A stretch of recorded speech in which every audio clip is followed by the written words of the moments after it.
Bonjour, bienvenue dans le podcast L'histoire des Germains, des Francs et des Mérovingiens, le podcast dédié à l'histoire de France durant le premier millénaire.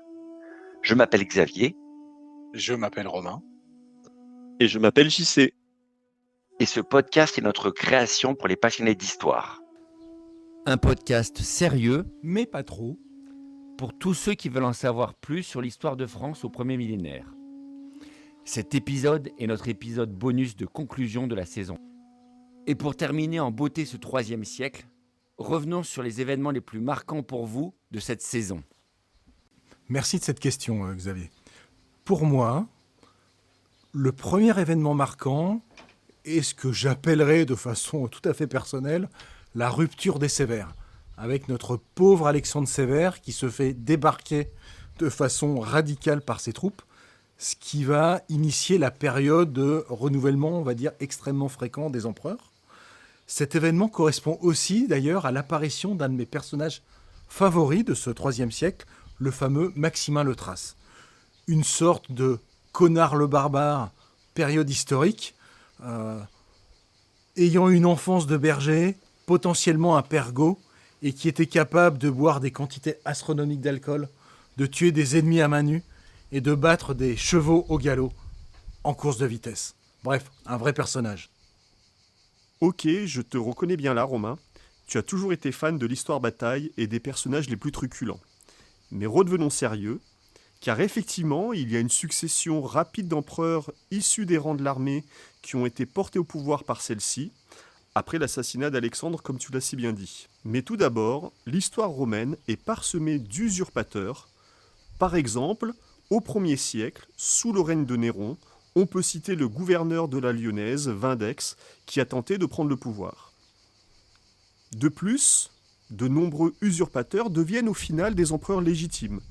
On a eu l'exemple dans nos podcasts de Septime Sévère, ou encore de Dioclétien, sur lequel on a fini notre première saison. Enfin, si il est vrai que les historiens s'accordent à dire qu'une série de crises ébranle les fondements même de l'Empire, le terme d'anarchie militaire est lui remis en cause de manière régulière. Mais c'est vrai qu'on a quand même une suite de guerres civiles et d'usurpations à gogo. Et toutes ces successions, ou presque, sont violentes, et on assiste à des luttes sans fin entre Romains.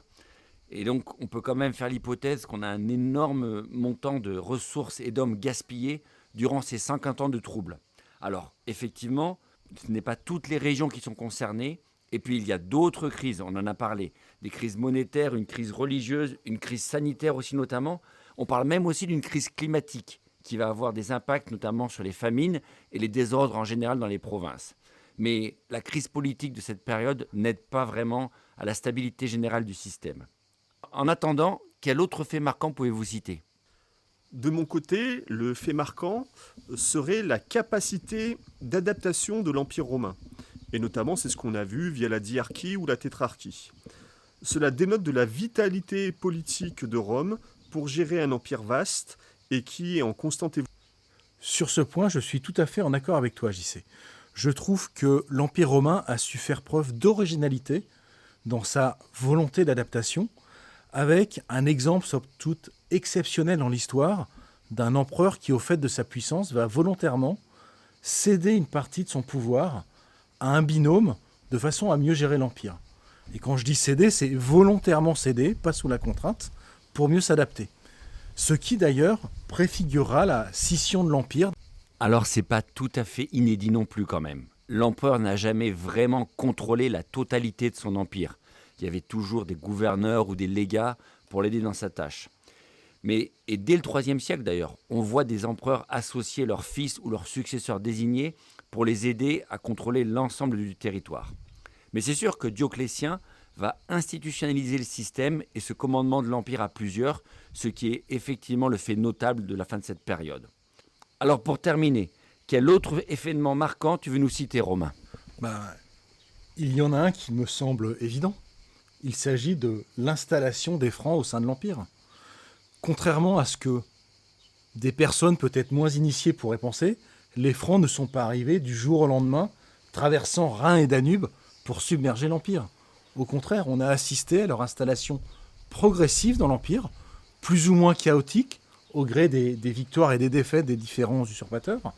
Mais le fait est bien là qu'ils sont arrivés progressivement, voire plus ou moins incités par l'Empire. Et pour moi, c'est un des faits marquants que cette arrivée progressive est, on va dire, sur la pointe des pieds de nos amis francs. Alors quand même, attention de ne pas voir l'évolution de Rome et de son empire que sous le prisme des attaques aux frontières, que ce soit celles des Alamans ou encore des Francs.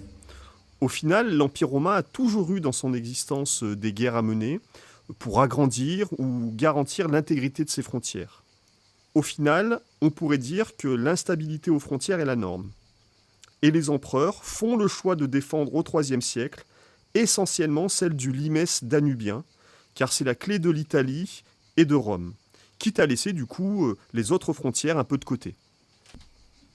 Et maintenant, Xavier, c'est à JC et moi de te poser une question.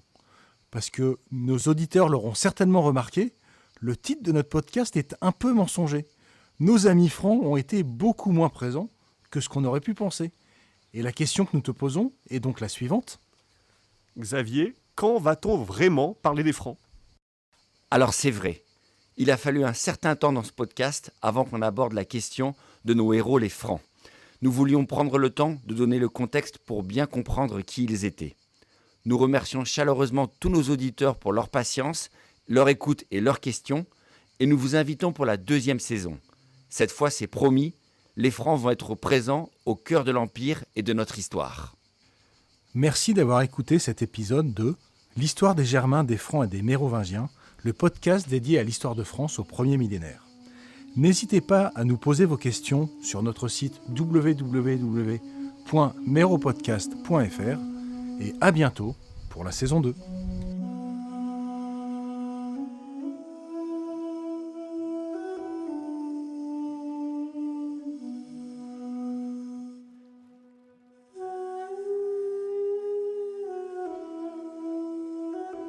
T'as dit connard le barbare. C'est vrai. Laisse tomber.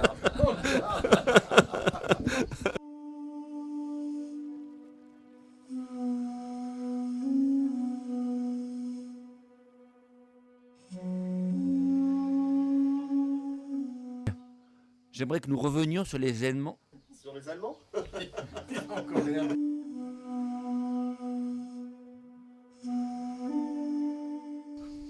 Mais tout d'abord, l'histoire romaine est parsemée d'usurpateurs.